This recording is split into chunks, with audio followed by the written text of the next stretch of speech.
আজকে আমরা পঙ্গুতে এসেছি, মাঝখানে যেহেতু অনেকগুলি হসপিটালে গিয়েছিলাম, এখানে যেহেতু তারা ভালো আছে, অনেক জায়গায় দেখা যায় যে এমন হসপিটালও আছে যেখানে সুশিক্ষিত চিকিৎসা হচ্ছিল না, সেগুলি দেখার জন্য আমরা চেষ্টা করেছি।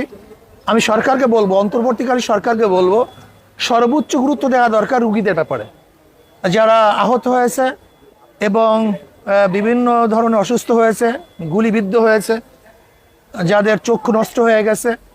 আমি অনুরোধ করব বর্তমান অন্তর্বর্তী সরকার সর্বোচ্চ চিকিৎসা ব্যবস্থা করুন, তাদের পাশে থাকেন।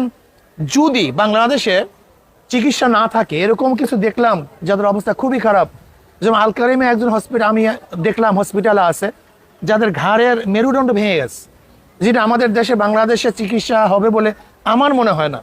সেহেতু আমি মনে করবো খুঁজে খুঁজে বাংলাদেশে যদি চিকিৎসা না হয় তাহলে সর্বোচ্চ গুরুত্ব দিয়ে বিদেশে তাদেরকে চিকিৎসার ব্যবস্থা করা হোক।